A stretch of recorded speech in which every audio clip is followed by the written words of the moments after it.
Kemudian tentang Pak Ahmad Siddiq, saya tahu banyak karena dulu saya masih ingat, ini sekaligus ijazah pada cucu-cucunya. Kalau sama anaknya tidak berani sama cucu-cucunya. Saya masih ingat Mbah Ahmad Siddiq itu sangat loyal sama yang namanya negara.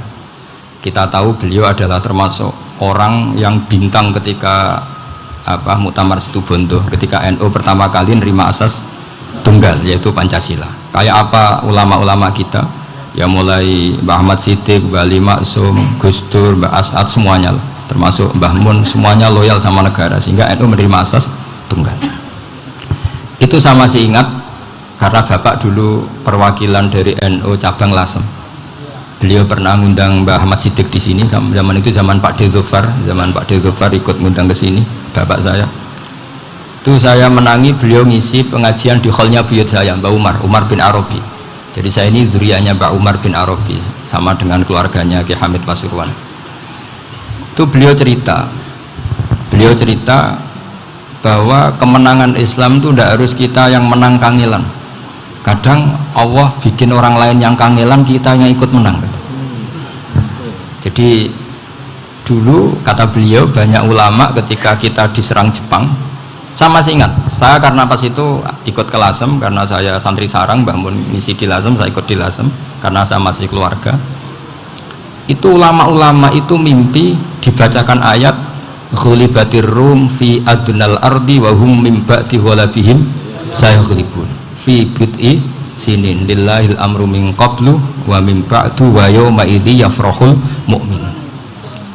Itu dulu itu ada pertarungan besar antara kerajaan Romawi dan kerajaan Persia. Kita tahu Romawi itu Nasrani. Saya ulang lagi, Nasrani. Nasrani itu percaya adanya Allah, adanya Tuhan, dan percaya adanya kitab samawi. Sementara musuhnya itu Persia, orang yang tidak bertuhan, tidak berdasar kitab samawi. Ketika Persia mengalahkan Romawi, itu orang Islam ikut susah karena terus dibully sama orang-orang kafir Mekah. Orang kafir Mekah adalah orang yang tidak punya kitab samawi. Katanya orang kafir Mekah, iku lho balamu jute duwe kitab jarene di hubungan mbek langit, nyatane perang keok, paling kon ya podo. Jadi ada analogi bahwa kalahnya orang Nasrani itu dianggap simbol kekalahan orang yang bertautan atau berhubungan dengan langit. Akhirnya orang Islam susah. Saking susahnya orang Islam sampai Abu Bakar itu tanya, ya Rasulullah, lalu orang Romawi menang itu kapan? Terus ada surat turun fibit isinin, ya kira-kira 3. Abu Bakar pas itu belum alim-alim amat, jadi ngartikan 3 itu ya 3 betul, sehingga beliau masyhur itu cara Jawa totoan itu kimar. Pokoknya nanti Romawi pasti menang 3 tahun lagi. Akhirnya ketika datang itu taruhannya dengan 10 unta. Datang ke Rasulullah, Nabi menjelaskan, loh ndak, bid'u itu mabena salas ilatis itu 3 sampai 9, kamu jangan bilang 3.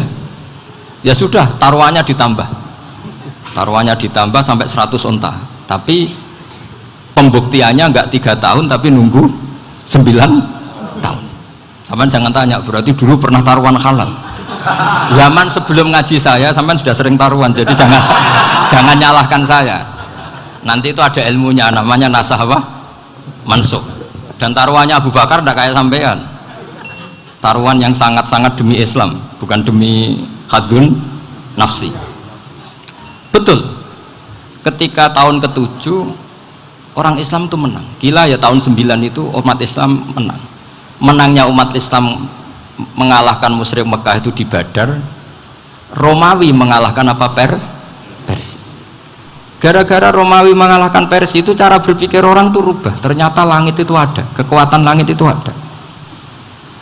Sehingga meskipun akhirnya orang Kristen bilang ada Trinitas, terus mereka keliru dalam mengartikan Isa, tapi ada sekian nabi yang mereka sebut dan mereka hormati. Ada sekian kesamaan. Sehingga dalam Islam, saya ulang lagi, dalam Islam, andai kan disuruh milih orang komunis sama orang Nasrani, Islam tentu sama-sama kerjasama, milih sama yang Nasrani, karena ini ahli kitab, kerjasama loh, bukan milih menjadi Nasrani. Nanti kapan salah paham, senangannya terus bully. Itu semangatnya pasti hasad ya. Nah, terus lalu relevansinya dengan Indonesia gimana? Wa yauma idzi yafrahul mu'minun, ketika orang Romawi yang punya kitab samawi mengalahkan Persia yang tidak punya kitab samawi, itu orang Islam ikut bunga, ikut gembira. Itu semua kiai banyak yang mimpi seperti itu. Ini cerita Pak Ahmad Siddiq, saya dengarin ini.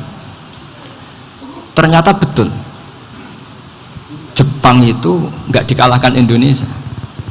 Jepang, Hiroshima dan Nagasaki dibom oleh apa? Sekutu. Akhirnya Jepang pulang. Pas Jepang pulang, Indonesia merdeka. Itu dulu kiai-kiai sudah nakwil bahwa menangnya Indonesia itu tidak harus mengalahkan penjajah. Pokoknya nanti penjajah ada yang mengalahkan itu. Jadi orang Islam zaman itu tidak bisa mengalahkan Persia. Yang mengalahkan itu Romawi. Tapi orang Islam ikut gembira. Itu sebenarnya wa yauma idzi yafrahul mu'minun binasrillah.